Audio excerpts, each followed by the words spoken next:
on YouTube. Hopefully you can follow along. All right, so there we go. We're live on YouTube.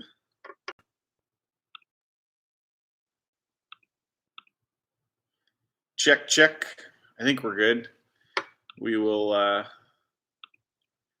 see in a moment here.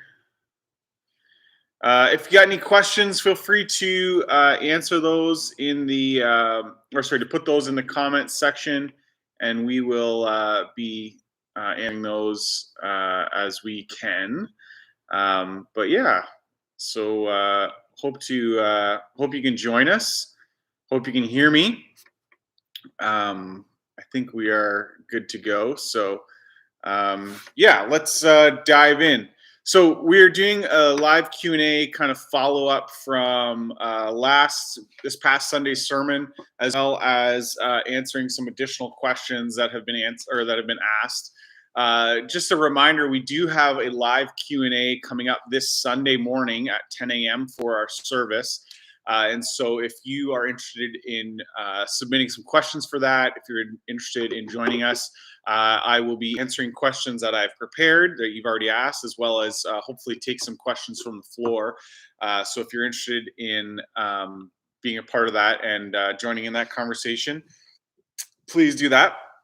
We would love to have you join us. So yeah, let's dive into some of the questions that have been asked already, and I hope that they are. I hope this is all going well. That you can, that you can listen to this later on. So I've got a camera here for Facebook and camera here for YouTube. So if I'm not looking directly at you, sorry about that. But anyways, they're a little bit off from each other. So anyways, this last week we looked at hell. So as I mentioned to a few of you, there's probably about 2 pages worth of notes that I kind of skipped over because we didn't have time for it. And so I just wanted to really dive in a little bit deeper into this concept of hell. One is just the idea of hell, what it is and what it is not. Most of our understanding of hell comes from Dante's Inferno, a book that was written in the Middle Ages that is not actually a biblical understanding or biblical representation of hell. And it had the 7 layers of hell. You may remember, or you may have heard of that. And like each layer has its own kind of specific individuals for specific sins that they're serving in each of those layers, with a Satan or the devil frozen in a lake in the middle of it in the lowest parts of hell. That is probably most of our, even if we didn't recognize, or even if you didn't know about Dante's 7 layers of hell and the specifics of that 7-layer schematic, your images that you have in your mind are probably that images of hell and images of the devil are probably derived from that picture. And so it's worth noting that it is always good to go back to the original biblical text and actually listen and hear from what Jesus said about hell and how it was described in the Bible. So in biblical thought, there's 4 words, but 3 main words that are used to describe hell. One is Hades, a word that basically, it's a Greek word. It just means hidden or dark place. Very similar to the hell, the word for hell that means to hollow out or to hide, right? It's this idea of this dark and hidden place. Sheol, which is a Hebrew word. Sheol is a sunken or hollow place. Again, they're all getting at this same idea. Now, the reason Sheol is important is because Sheol was the word that was used in Hebrew to describe hell, but it can't really be related one-to-one directly to how we use the word hell. Because in Hebrew thought and in Sheol, Sheol was designated as just the kingdom of the dead, both the good and the bad. If you're not living, you're dead. And so if you're dead, you're in Sheol. And so there are stories in which, righteous people would find themselves in Sheol. And so it's not quite the same as we would say, or as we would use the word hell. So that is worth noting and investigating. Lastly, the most common word that people are probably familiar with is Gehenna. The Gehenna is a Greek word. It derives from a Hebrew word Gehinnon or Gehinnam. Sorry, means the valley of the sons of Hinnom. So Gehinnom. It was a physical, actual place. It really existed. It was south of the city of Jerusalem, and what made it a place of note is that it was notorious as as a site for the worship of Baal and Malak, gods of the Babylonians, gods of the surrounding nations from Israel. They were not. So this is about idol worship. This is about, this is idol worship. Oh, our live video has ended on Facebook. All right, so we're just on YouTube. So I'm gonna end this then. Hopefully you can find us over on. Hopefully you can find us over on YouTube here. Hold on, let me just turn this off here. All right, so we're just on YouTube. I guess it is what it is. Hopefully you'll find us there. Listen, so here's where are we at? Gehenna. So Gehenna is it was a physical place, an actual place, a valley, and it was associated with the worship of Baal and Malak. And so the reason that is important is because those are idols or false gods of the surrounding nations, not the Israelites. And so they were also associated then with all the terrible realities of the worship that went on. Now, Baal in particular, the worshippers of Baal engaged in the sacrifice of children. And that was specifically forbidden, obviously, by the Israel and its commandments. And but Baal demanded the sacrifice of children, and so children were there. They had these idols that looked like Baal, and they had these outstretched arms like this, and they were basically like a furnace. Like they would get this hot furnace going on inside the idol. And this is the not PG part, so if your kids are watching, maybe you want to redirect their attention or skip ahead a little bit. But basically, because it was a furnace inside the idol, the hands that were outstretched would get incredibly hot, and the children were placed upon these hands of the gods, and they would literally roast the kids alive. I mean, just absolute horrendous realities. And so, it talks about the screams and the gnashing of teeth and the fire. Those are all real things that the Israelites would associated with this place. And historical accounts would tell us that basically what would happen is then the worshippers of Baal would basically yell and stir up kind of like a big frenzy, get themselves into a frenzy with yelling and banging cymbals, and drown out the yells of the children, the screams of the children. And so just a terrible, terrible place. Now, in Israelites history, there's this king named Josiah. He comes along and he's a righteous king. He's a good king. And so Josiah decides that he is not going to allow the worship of these idols to continue on. He basically goes in and defiles the whole area.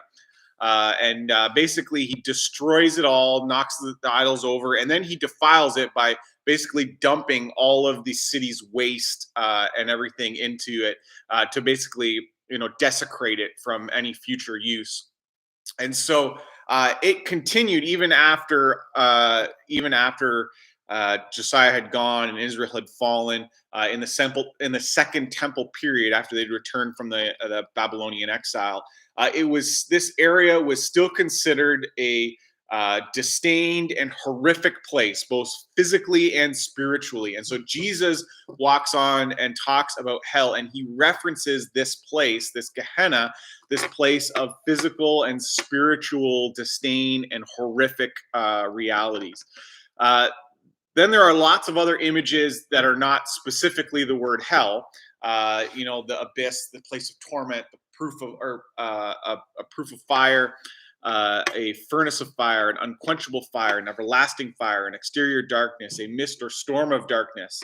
And then those who were in hell are also described as, places of destruction, or being in a place of destruction, being a place of perdition, eternal destruction, corruption, death, or a second death. So there's lots of kind of vocabulary and lots of way and description around the reality of hell that go beyond just the physical or those couple words. There's lots of things that were used to describe the realities of the eternal torment. And so we talked a little bit about that on Sunday. And one of the things that I didn't get into is, or one of the things that we mentioned that we didn't really get into, is the reasons that people typically object to the concept of eternal conscious hell. And you may have other objections, and that's great. I'd love to hear those, talk to you about them. But typically, there are four kind of common objections to this idea of eternal conscious hell. So the first one is the verses in the Bible about the destruction of the wicked. So there's lots of verses. First Peter talks about the fact that the wicked will be destroyed.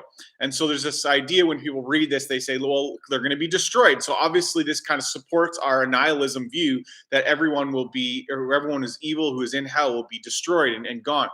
To be honest, that is really reading in our own theology into those passages rather than allowing those passages to speak, because what they're talking about is the fact that they will not prosper, they will not, life will not go well for them, they will not be rewarded. It's not a actual it's not talking specifically about the cessation of their existence.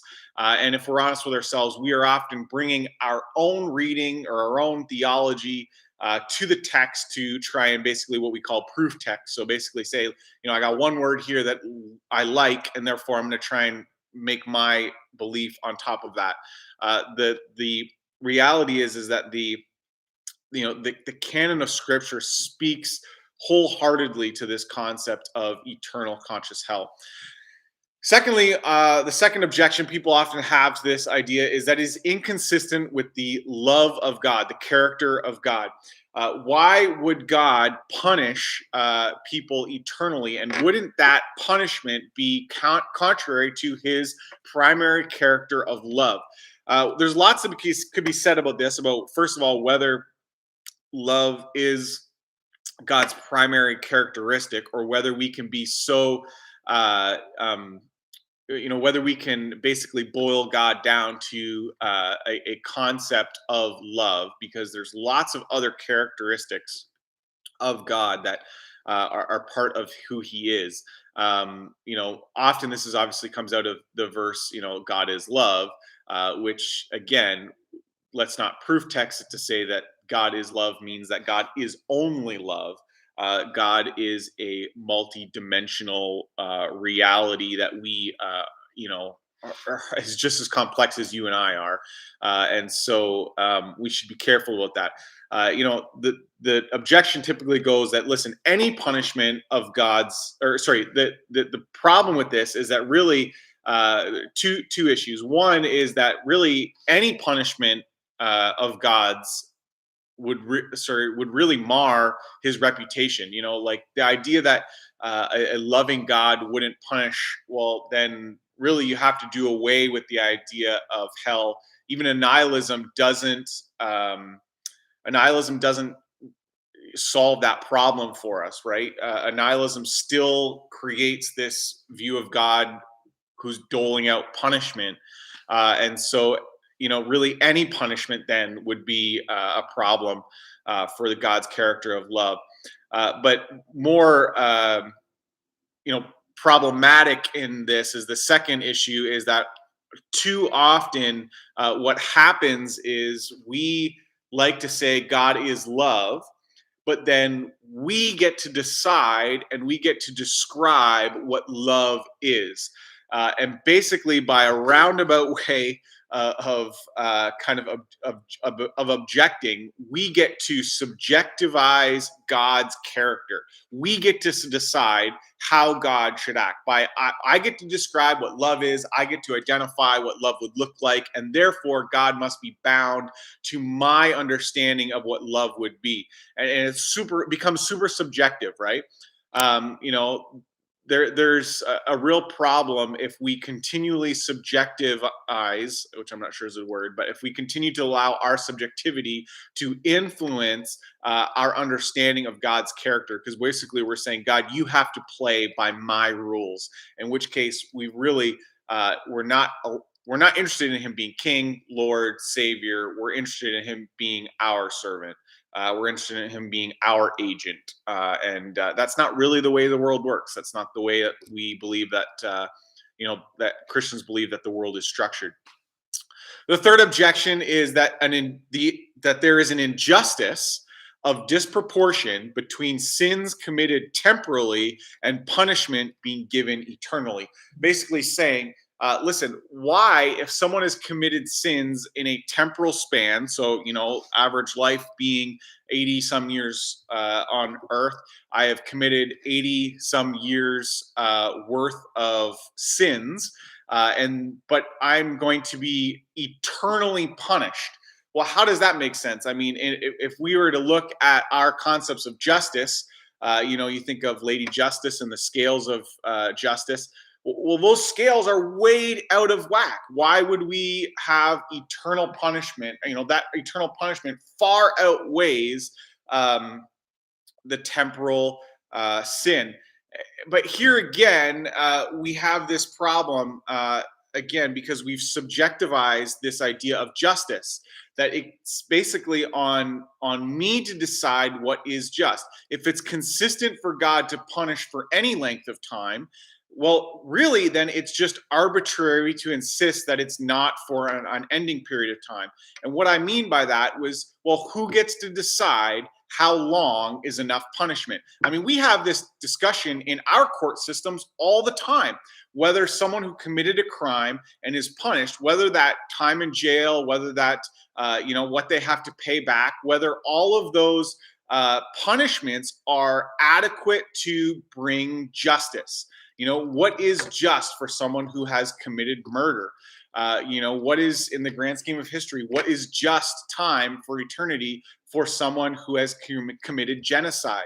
There's this reality in which we have to say what we're trying to do in this objection is say, I think God should play according to my idea of how the scales of justice should be satisfied. And we will never all agree because, again, that's subjectifying it. We're making it subjective to ourselves. What I think is an adequate punishment, you're not going to think is an adequate punishment. What you may be ready to forgive, I am not ready to forgive.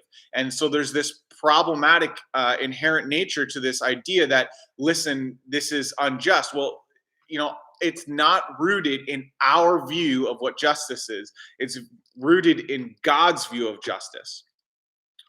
The fourth objection, which I kind of alluded to in our sermon on Sunday, which is why would God allow the continued presence of evil and evildoers to be permitted in his perfected universe? In fact, couldn't we say that the existence of evil in hell is actually a blemish upon the perfected new kingdom and new earth that God is creating?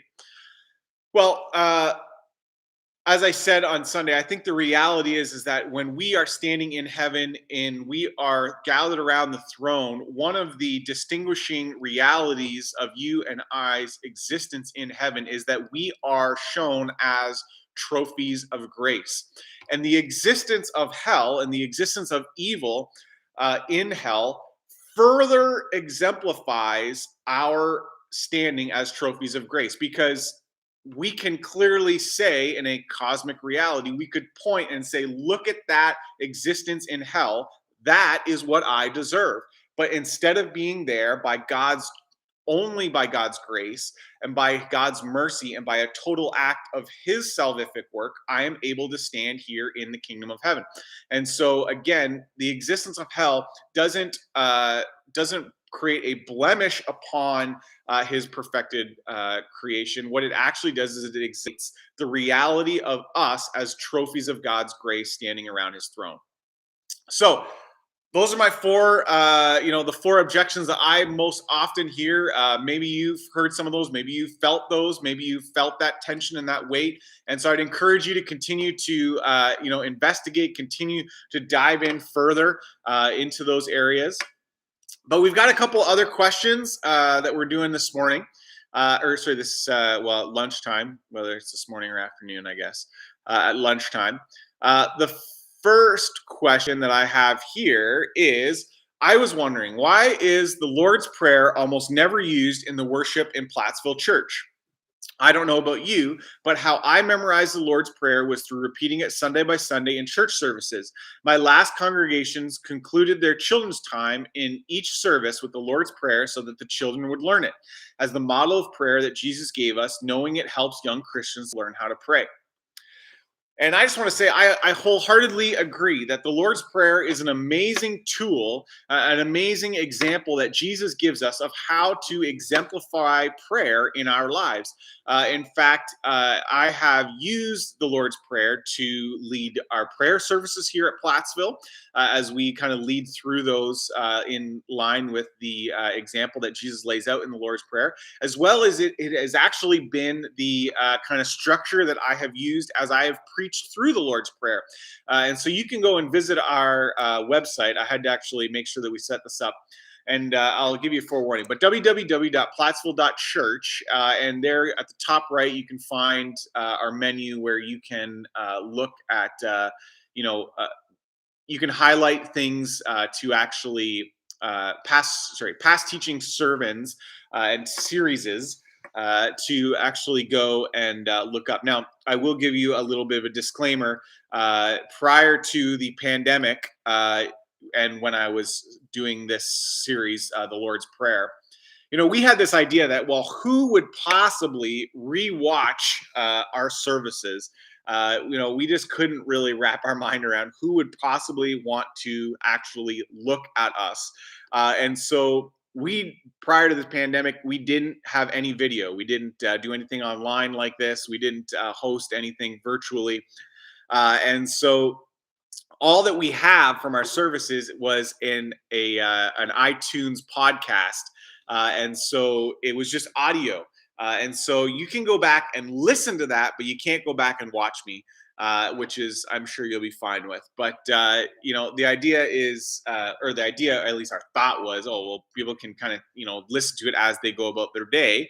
And I hope that some of you did. But, we had no clue about the realities of, video and all that stuff, and had never tried it before the pandemic. And so, I think, if anything else, this pandemic has really pushed us into some new places and some new spaces. And so I hope that even as you watch this right now, because if you're watching it, it means that you've engaged with us in some sort of virtual context. And so thanks for joining us. Thanks for being here. And it is something that we want to continue on in the future. And so I hope that you can continue to join us. Well, that's it. That's two questions that I was going to answer this lunch hour. Listen, we're going to be back Sunday at 10 a.m. for more Q&A. Ask your questions in the comment section of this video or the last Q&A video, and I will make sure to try and get to as many as I can. We've got at least 3 full questions that we're going to dive into on Sunday morning, but I'm happy to connect with people in real time and answer questions. The reality is if you ask them in advance, you get a much better researched answer. If you ask them in the moment, you get what's on the top of my head, which may or may not be what you're looking for. And so I hope you can join us Sunday, 10 a.m. this Sunday, 10 a.m. For church online. Have a great week, and we'll see you Sunday night at 6:30 here at the church for our prayer and worship service. God bless.